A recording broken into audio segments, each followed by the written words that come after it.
After all, what would you do if your husband thought romancing in the moonlight with you wasn't as much fun as solving a murder mystery?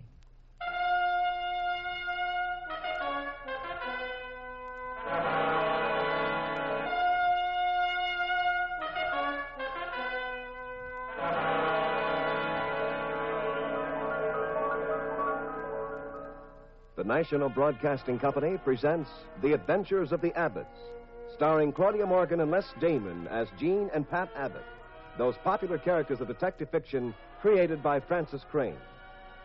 NBC invites you to join Pat and Jean each week at this time for another recorded adventure in romance and crime. Now here is Jean Abbott to set the stage for tonight's puzzle in murder.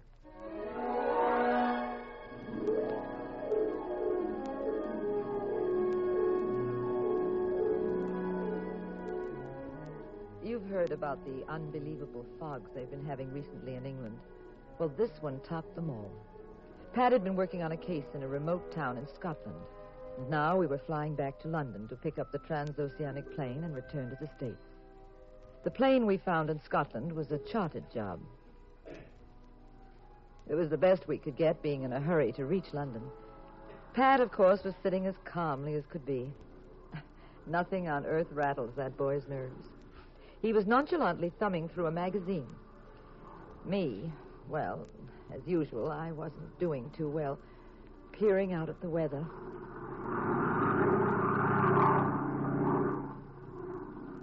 Pat?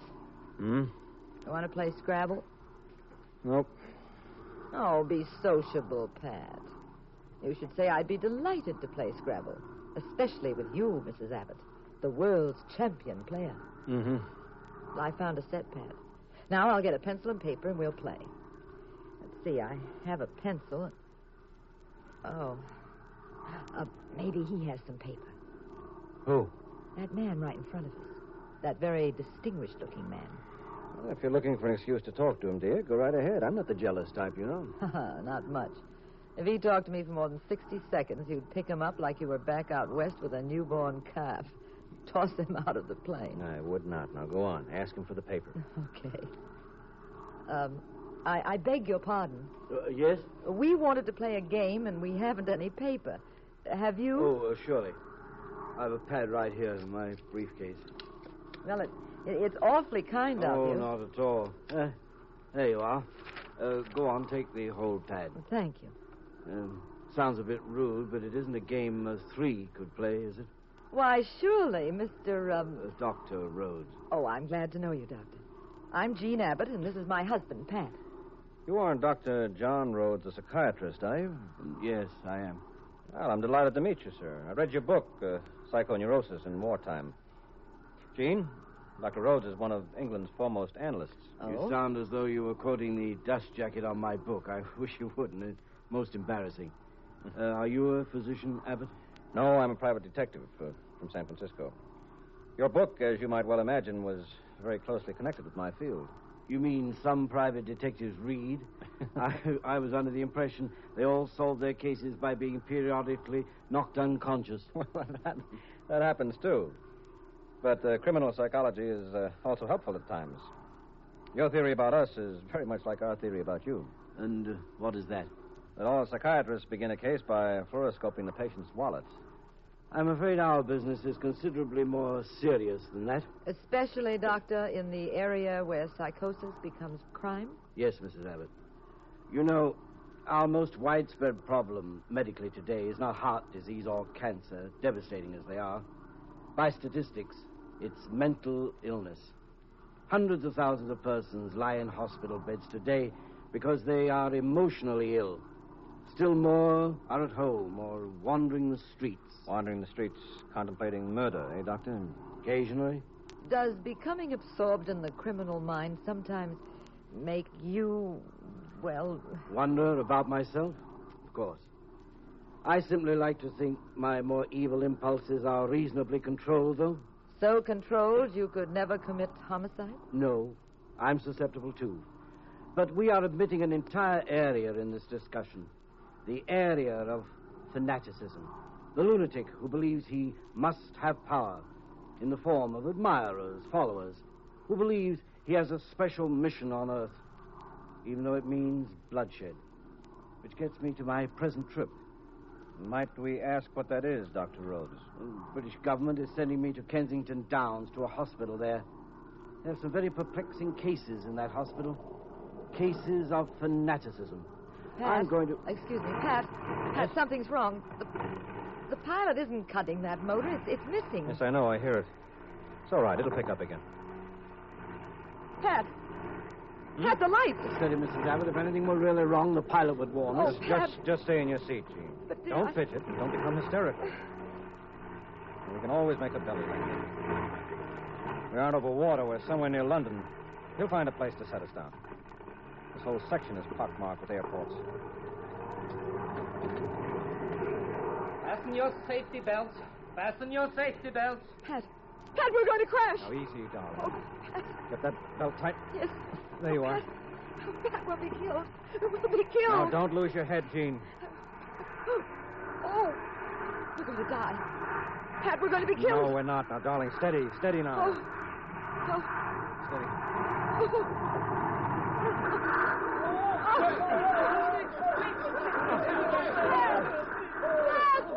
Where are you, Pat? Jean. Where are you? Jean, darling. You hurt? Oh, no. I'm all right. Are you, dear? Yes. Just a little shaken up. Oh. Can you stand up? I think so. Wait till I unfasten the belt. Here, let me help you. There. I'm okay. I'm pretty dizzy, though. Oh, golly, the plane's all in one piece. Yes, well, let's get out of here fast. It might catch fire. That emergency exit's open. See it up ahead? What is it? Where are you? I can't see you. Over here. Dr. Rhodes. Was he hurt? He's out. Cold. Oh, Pat, there's the pilot outside. He'll help. In here. There's someone hurt in here. All right. Take it easy. I have a flashlight. Oh, please. My eyes. Shine it this way. That's it. That chap got it bad, didn't he? Oh, his head. Well, I sent someone for an ambulance. They'll fix him up. I don't think so. Why not? He's dead. He is. Oh, no. Too bad that confounded motor had to blow like that. Well, you two come on out. We'll take care of him. Watch your step, Jean. That's it. Gosh. Dark and cold out here. Ooh. What is this, a swamp? No, we're about 80 miles from London. There's a hospital down the road. I sent there for help. I'll be back. Have to see about the other passengers. Ooh. So cold. Can you see anything, Pat? It's so foggy. No, not much. Darling, we should get down on our knees and thank God for that pilot. I never thought we'd walk away from this landing. Uh-huh. What are you doing? Get away from that motor. It's broken. It's liable to explode or something. Uh-huh. Pat, will you listen to me? Oh, yeah, huh? Fine thing. A man nearly gets killed in an airplane crash, and what's he do? Calmly strolls around examining motors. Of all the coat... Jean, that motor is in awfully good shape. It just doesn't make any sense to go... Good shape? Yes. Looks like nothing's wrong with it at all. Oh, but Yes, darling... I know. We had a crash landing. It's a puzzle, huh? Yes, and when you've got the answer to that, you might try telling me how Dr. Rhodes got killed. Well, he was killed in the crash. He was tied into his seat with a safety belt. He didn't bounce around any more than we did. We're well, but the doctor's head is bashed in. Skull is cracked wide open.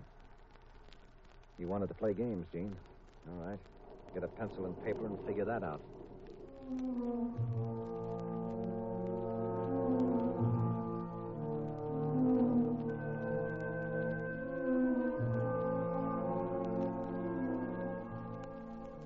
We stood beside the huge silhouette of the plane in that cold, damp English countryside with the dead body of Dr. Rhodes inside the plane. Spotlights swept the ground from police cars. Ambulances roared about. White-coated interns like ghosts flitted past us. Pat was very deep in thought and businesslike.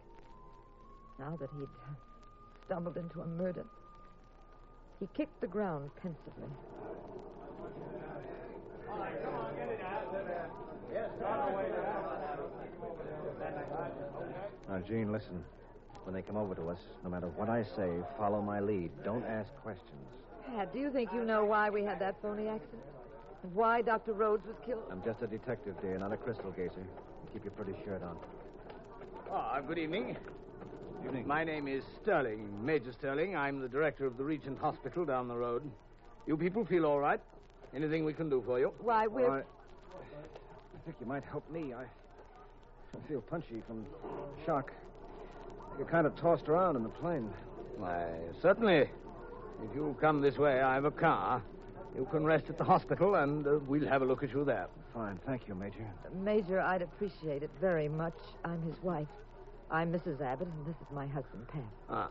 Well, don't worry, Mrs. Abbott. We'll have him fixed up in no time. He's probably just a bit rocky from the fall. Now, if you'll take his other arm, he can lean on both of us. That's it. There we are. Now, I'll just tell the pilot that I'm stealing 2 of his passengers. I say there. Yes? I'm taking Mr. and Mrs. Abbott to the hospital. Mr. Abbott doesn't feel well. He doesn't feel well. No, he said he's very dizzy and weak. That's funny. Why? We simply had a rough landing, that's all. I don't see how he could have been hurt so badly. You don't? No.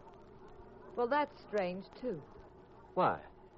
Well, you say the landing wasn't rough enough to injure my husband. But it was rough enough to kill Dr. Rhodes, wasn't it?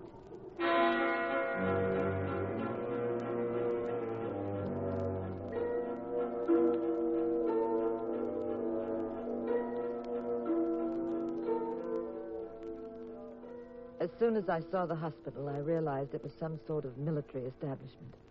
It was surrounded by high stone walls with sentries and machine guns.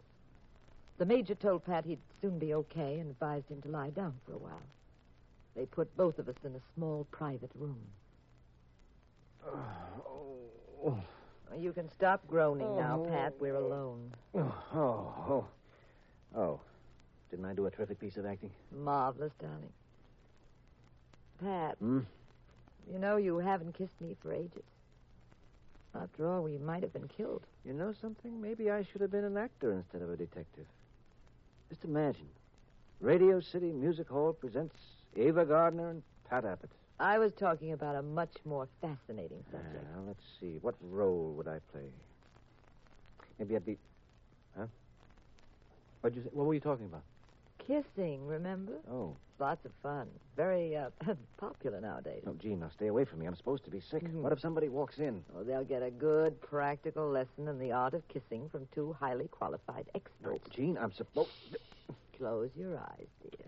Lie back. You're supposed to be sick. And I'm Dr. Abbott, who's about to give you something that's a sure cure for chills, fever. Well, maybe not fever. You ready? Oh, Doctor. Yes? Oh, your fever's worse. Better give you another treatment. Excuse me. Sorry to break in on you like this. I'm Vic Williams. The major sent me. I'm an intern. What is it, Vic? He said for you to drink the stuff in this glass. It's a sedative. Oh, thanks, Vic. Hi. You don't mind my saying so. That was quite a clinch you 2 were in. Young love's a wonderful thing. What? Yes, sure is, Vic. Now, if you'll just run along... You should see me and my girlfriend. Like 2 lovebirds we are. I haven't seen her in a fortnight. Been stuck here at the hospital. Can't even talk to her. The phone lines are down, you know, on account of the storm. I shan't be able to call her for a couple of days. She must be pining away no end. Yes, I'm sure she is, Vic. Now, if you've nothing else to tell us... You're from the States, aren't you? That's right. Married? Yes. Now, look, if you'll just... Where are you from in the States? San Francisco. They just brought in that corpse from the plane, Dr. Rhodes. He looked like a real top line there in the morgue. Sort of friendly-like. Did you know him? We just met him on the plane. How'd the accident happen? I mean, were you 2 just sitting there? Look, and Vic, suppose we ask you some questions. All right, I'll go ahead. What is this hospital? It's called British Military Hospital, T-17, Kensington Downs. Well, what sort of men are here? Veterans of World War II? Yes, ma'am. And others, the weird ones. You mean mental cases? Well, some of them are legitimately that, ma'am. The others, Yes, what about the others? Oh, you know, the British government's mixed up with plenty of fanatics in the Near East. We're always having trouble with them. They got some chaps here from the Mediterranean Society. Oh, what in the world is that? Wild-eyed blokes, I call them. Professional assassins. Stage riots in the Near East, kill people, usually for money, although they claim some other fancy reasons. A lot of them are homicidal maniacs. Some of them are narcotic addicts. British Army rounds them up now and then, pulls them out of the area, ships them here for the cure. The cure work? I often wonder.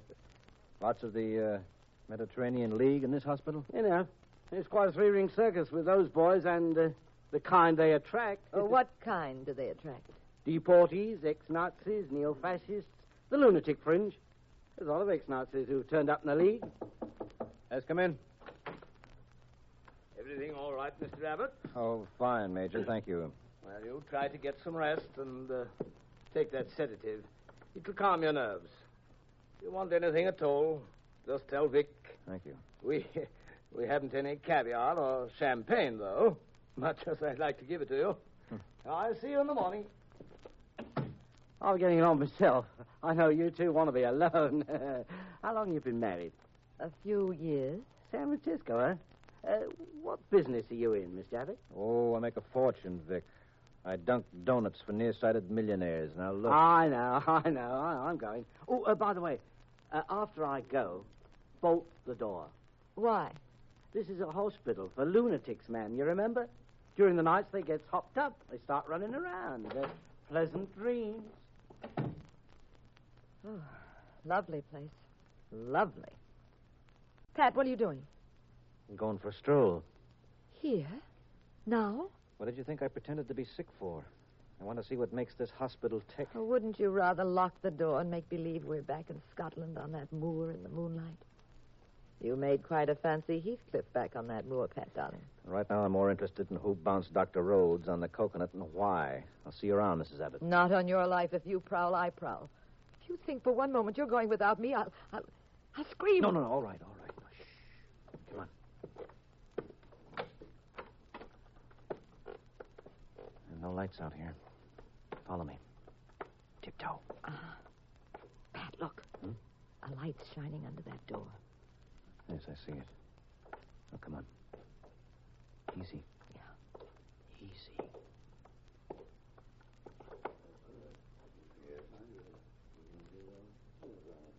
I'll peek through this keyhole. What do you see? 2 doctors. Looks like an operation.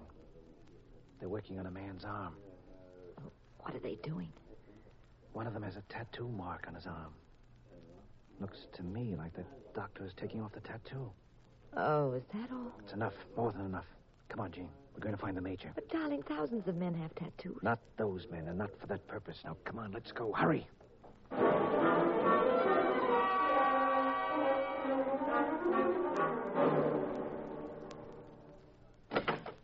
Sorry to break in on you, Major. Oh, what's wrong, Mr. Abbott? Do you know what's happening to some of your prisoner patients? What?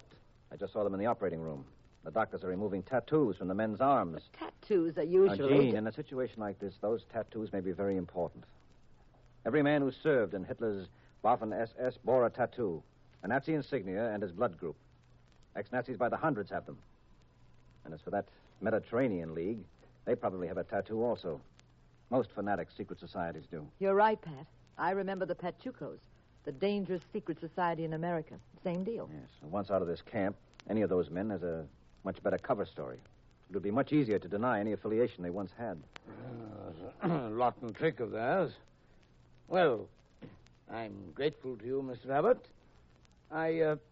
I'll telephone our headquarters in London, and I'll double the guard. Oh, you'd best get back to your room. Mrs. Abbott will be safer there. These men may riot if they find out we're onto their game. It's okay, Major. Hello. I want military headquarters in London.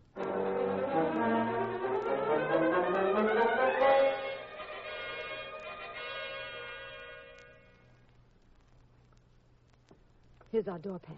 Yes, and you're going to stay in this room, Jean, because... Look out, Pat, behind you. The pilot, he has a knife. Yes, I see him. You. wrist.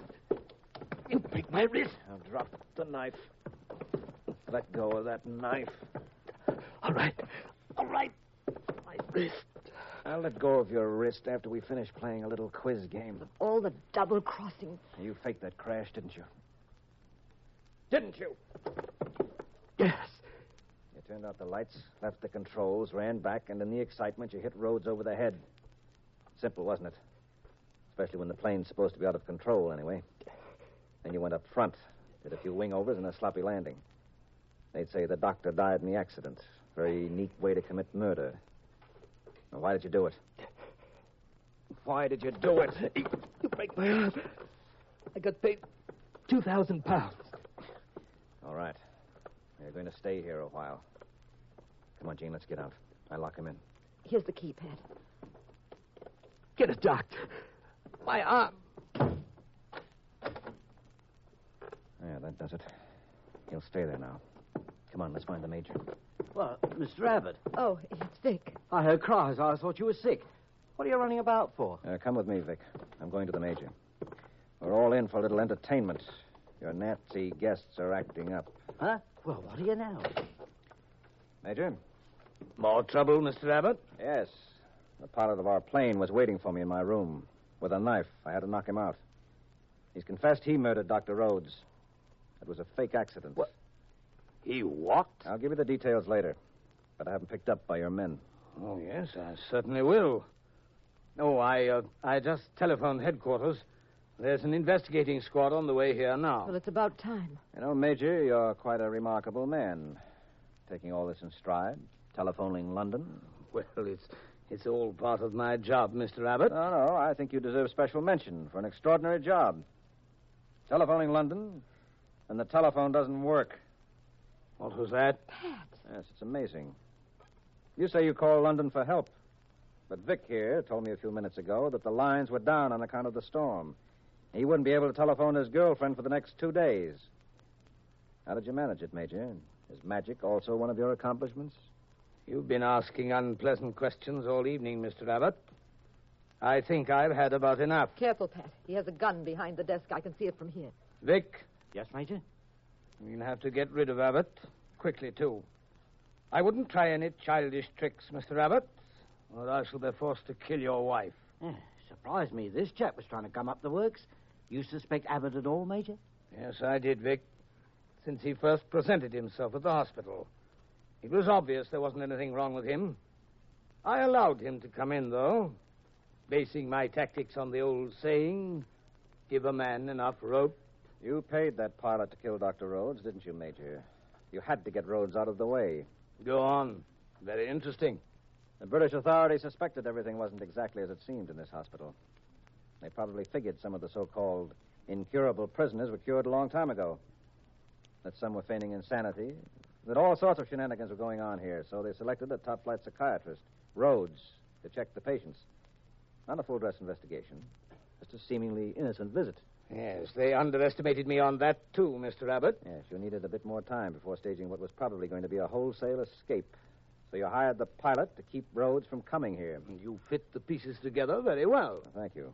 You even told the pilot to crash right near Kensington Downs so you could sign the death certificate and get the body out of the way fast. Who paid you, Major? No one. I helped them because I believe in the cause. My father was British, but my mother, Mr. Abbott, was an Asiatic. I was raised in the Near East, and raised in a tradition that loathes the British Empire and the Western world in its entirety. My father left my mother. I grew up as a poverty-stricken gamin in the filth of the worst of Cairo. This Mediterranean League you wish to destroy is my fondest hope. Even though it's really a hopeless cause, Major. Is it, Mrs. Abbott? Or does it burn within us with a high, dead white flame? Mr. Abbott, you will drink the contents of this glass. It's an overdose of a sedative I offered you before. It will be fatal almost instantly. A most regrettable accident. Happens occasionally in a hospital. Oh, Pat. Take the glass, Mr. Abbott, in your hands. That's it. Now drink it. I said drink it. Oh, my... No, I'll take that gun. Oh. You know, for an apparently intelligent man, Major, it's quite a foolish error to hand someone a full glass of medicine and stand close to him so he could easily throw it in your eyes. A childish trick, as you warned me about before. Vic, try reaching London now. But... You work for MI5, don't you, British Intelligence? Yes. You are a smart bloke. I've been investigating this hospital for some time now. Well, Vic, the least you could have done I'm was... sorry, Mrs. Abbott. Obviously, I couldn't tell you anything. I had to let you both sweat a bit. I had no other choice. I'll call London and report this. I'll see you later, Mrs. Abbott. Get moving, Major. Bye, Vic. I hope you'll get to talk to your girlfriend soon, Vic. Oh, I will. Love conquers all, you know. Get going, Major.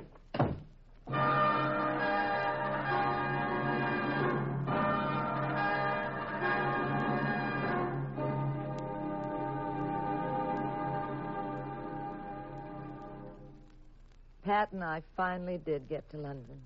We caught the Clipper, and as we flew over the Atlantic toward home...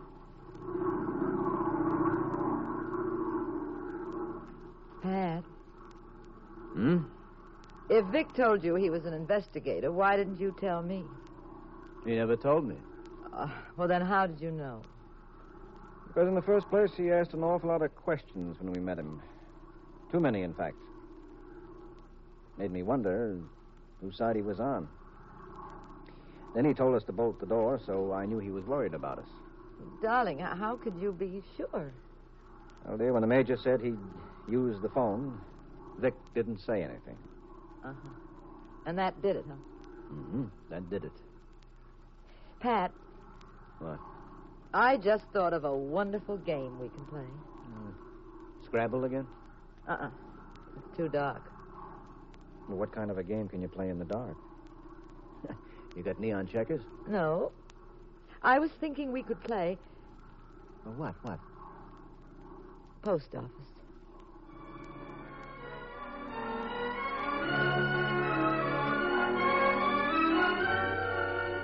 Footnote to the story of the Dead White Flame. Modern airplanes are perfectly designed for safety, speed, luxury travel, and indoor sports.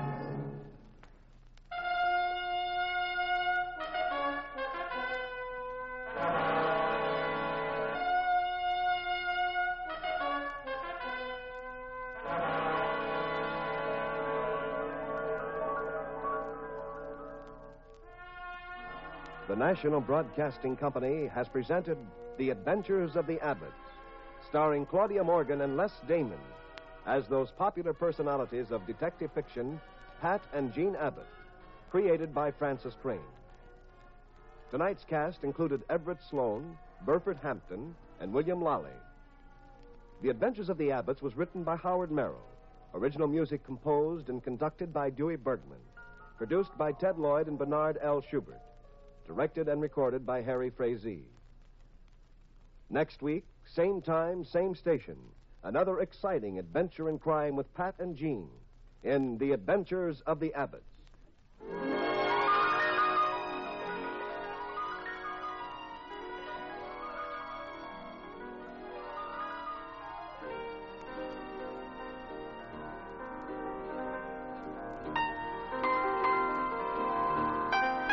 This is the United States Armed Forces Radio and Television Service.